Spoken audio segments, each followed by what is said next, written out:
in a brainstorming session.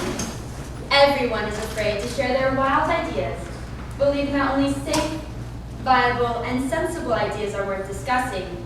Sound familiar? Moments like these happen every day. Moments where innovation is sacrificed on the altar of feasibility. Today, it is the business idea you fear someone may shoot down in a meeting. As a child, it was the day you were told to stay inside the lines and color the picture the right way. This is where we start safely locking away our capacity for innovation. But we won't solve this problem with more business plan workshops. If you want the 10 steps to starting a business, go to sba.gov. It's a great resource. But if you want to compete in the marketplace using unconventional and wild ideas, you need something more. Innovation Camp, an experience in creativity and human-centered design for high schoolers.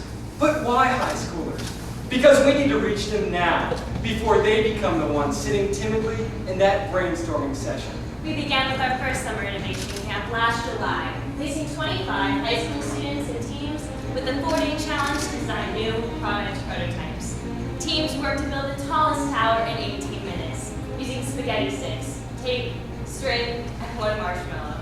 In the end, it was the teams who were willing to try, fail, test, and prototype new ideas who had the tallest towers. Why? Because careful planning and good management skills will only get you so far. The student teams learn to understand human-centered design for the customer through guest speakers and activities. Students developed hundreds of product concepts, selecting one per team to prototype. All of our prototyping materials were comprised of everyday household items: PVC pipe, cardboard, memory foam, and lampshades. Everything we could find in our Sam Walton Fellows' messy garage. On day 4, teams presented their prototypes. Among them, a folding travel bag, a safety helmet cool enough to wear, and a new concept for a mini fridge, all to a Shark Tank-style panel of business people and an audience of proud family members. Our first innovation camp was such a success that we're planning a second this summer for 100 students. It wasn't long before word about innovation camp spread, and principals and teachers began calling us, requesting a camp be held in their classrooms. First was Mr. White's economics class at a school near Los Angeles. Next was Mrs. Diaz's business class at a school near the Mexican border. Today, Innovation Camp is fully customizable, can be implemented by a single person, and is nearly costless. Give us a $10 shopping spree at Lowe's, and an hour of your time, and we'll show you innovation at its finest. What was once envisioned as a summer innovation camp for 25 local high schoolers has now been experienced by over 1,000 students through interactive school assemblies, event booths, and workshops.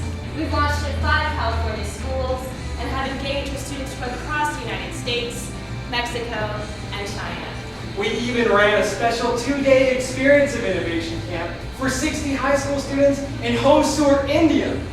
Given the serious problem of plastic bottles and waste thrown along every stretch of road in the region, we challenged these bright students to utilize plastic bottles as their main prototyping material. We are encouraging innovators in a world of managers. Because innovation is about more than simply entrepreneurship, more than even opening a business. The innovator rejects the world that is and creates a world that can be. And that is what the Innovation Camp does.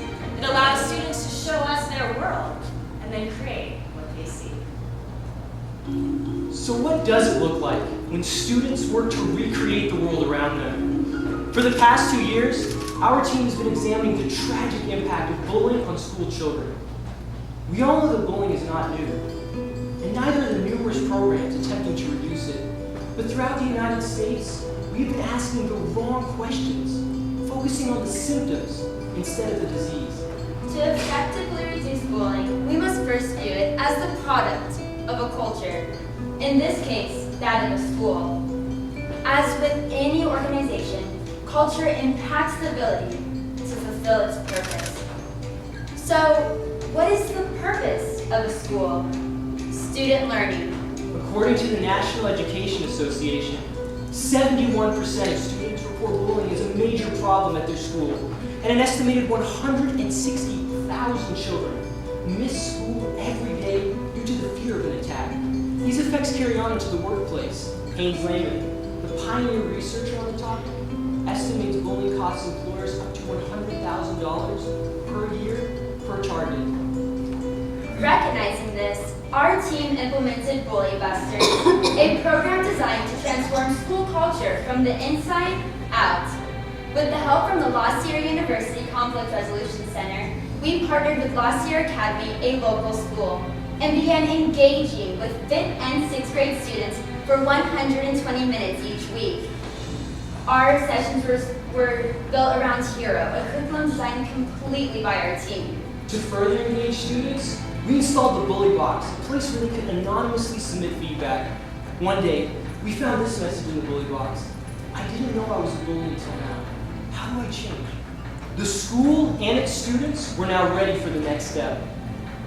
Strengthening the culture of any organization requires the active involvement of all stakeholders. So we work to involve not only students, but parents, teachers, and administrators. As a result, principals and teachers are now holding weekly meetings to discuss ways to improve their educational environment. This spring, Bully Busters expanded to the high school level, where our Innovation Camp team challenged students to find practical ways to transform their own school environments. We are already implementing their ideas. With a grant from the Lowe's Foundation, we involved every student in the high school in finding creative ways to change their campus into an environment promoting collaboration and mutual respect. Students began by painting encouraging messages about one another on ceramic tiles to form a mural at the highest traffic area on campus. It is a daily reminder to students of their personal investment in shaping school culture, and it's just one of the many ideas the students are now implementing with the school's support. Now, what if our team had focused solely on reducing the number of bullying incidents? Many schools and organizations do, and the most efficient solution is to implement a zero-tolerance policy. While this would produce some impressive numbers on the reduction of bullying incidents, it would not help a school fulfill its purpose of educating students. So what happened when we focused on transforming school culture instead? La Sierra Academy not only reported a 53% reduction in bullying, but increased engagement and collaboration among all stakeholders. When we see students realize their critical role in school culture, staff and administrators actively engage in catalyzing a shift in that culture, and the school itself physically transforming to reflect these new values, that is when we know our project is successful. America is a giving nation. The IRS reports that in 2010, we donated more than $8.3 billion worth of clothing. But still, the average American throws away an estimated 68 pounds per person. With over 300 million people, this waste is clogging our nation's landfills. What if we could recycle this clothing, diverting it from landfills? Well, we wouldn't be the first to try. Most large-scale attempts by nonprofits end in failure due to overflowing collection units and highly unenthusiastic property managers. Truly addressing this problem requires a solid business model with a clear way to sustain the overhead costs involved. So, we formed a partnership with ATRS, American Textile Recycling Services. ATRS is a for-profit company that provides recyclers, trucks, shipping, and labor. Each recycler has a 24-hour hotline posted on the front and is inspected and serviced 3 times per week. The clothing is collected and weighed by truck drivers before being redistributed to emerging countries around the world. But every entrepreneur knows that even the best business models require getting out there, shaking hands, making contacts, and negotiating agreements. While ATRS handled the logistics, it was up to our team to find and secure locations. Our job was convincing store and property managers to host a 5x5-foot recycler in their busy parking lots. This required hours of pounding the pavement, driving to store after store, and convincing managers to support our team by recycling. Our enthusiasm translating to 55 recyclers placed in our community, with 15 more pending delivery, and a goal of 100 by this July. Built directly into our business model is the contract that our team receives 2 cents per pound of clothing recycled, providing La Sierra Enactus with a sustainable source of income. Over the last 3 months, our first 16 locations alone recycled 40,000 pounds of clothing, generating $800 for our team. By this October, our first 100 locations will achieve full maturity for a projected 100,000 pounds per month, generating over $24,000 a year for our team. And as every Enactus team in the competition knows, financial security is the lifeblood of every project. And quite frankly, our projects needed the money. Project Reclaim is a win-win-win model. Now, for the first time ever, our team has secured a sustainable and recurring source of income. Our community is given an innovative, convenient, and environmentally friendly way to recycle unwanted clothing. Our Enactus and La Sierra University logo is promoted and featured in the parking lots of Walgreens, Albertsons, Walmarts, Ralph's, and many other Southern California businesses. What better way to promote Enactus and our university than by featuring their names on a project that betters the community and its environment while generating a sustainable source of income for our team? How do you achieve lasting impact? The challenges in our world demand more than one-and-done attempts at solutions that lack follow-through. They demand an intentional, strategic, and sustainable response. Our answer, a 10-year commitment to a single region, during which we implement a series of high-impact projects across all of our team's operational categories. This involves ongoing research and planning for multiple projects, strong local partnerships, and a focus on financial sustainability to ensure growth.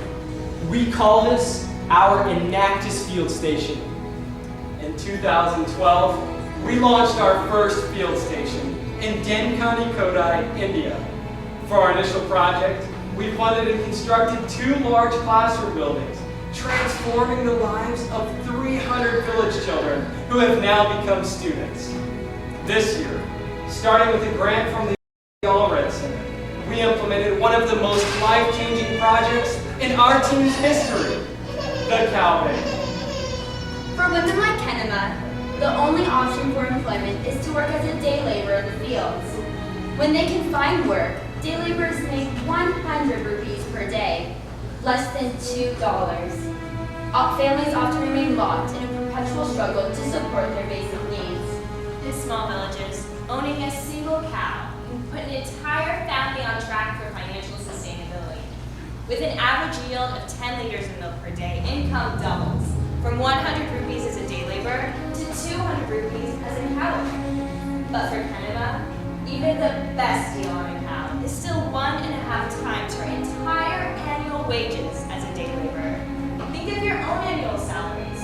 Now multiply it by 150%. That is the cost of 1 cow to these women. This project is designed to double in size without any additional investment. We give women a low-interest loan to own their own cow, and a portion of revenue for milk they sell goes directly to paying back our loan within 1 year.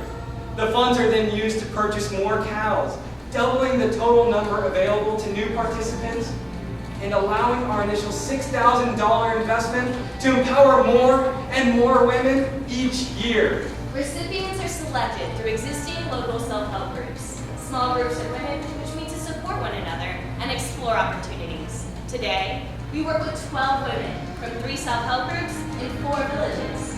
Now, you may be thinking that providing cows to women is wonderful, but how can we ensure sustainability when it comes to the repayment of the loans? The cow bank cannot work without a market for the sale of milk. So our team brokered sustainable relationships with local milk collection centers. These wholesalers purchase milk twice daily at a single collection point from our cow recipients, guaranteeing them a buyer. With our partners and agreements secured, we began delivering the cows to the 12 women, including Sinitra, When we first met her, she was hesitant and unsure if she could take on the load. But that all changed the moment we delivered the cow. She milked it on the spot, and with an overflowing pail of milk, she confidently instructed her husband to take it to the local milk wholesaler. And when he returned with the receipt, we were delighted to see that even this small amount of milk had earned them what would have normally required hours in the hot sun. But for all these women, the cow bank is not only about increasing their standard of living. It's not even just about cows. It's about empowerment and self-worth, giving them the tools to unlock the potential in their own lives. Because when you take away the uncertainty and insecurity, you find a strong, confident woman capable of shaping her own future, because at the core of every human being, there is value waiting to be revealed. Because we live in a world of challenges, but a challenge is simply a door waiting to be unlocked. We are lost here in Enactus. We reveal that value, unlock those doors, and watch as high schoolers discover their inner entrepreneur and students stand up against bullying, transforming their school culture. As communities, recycle waste to improve lives instead of polluting landfills. And Indian women are empowered with self-confidence and a means of doubled income. And every day, we overcome our own challenges with creativity, enthusiasm, and determination. Why?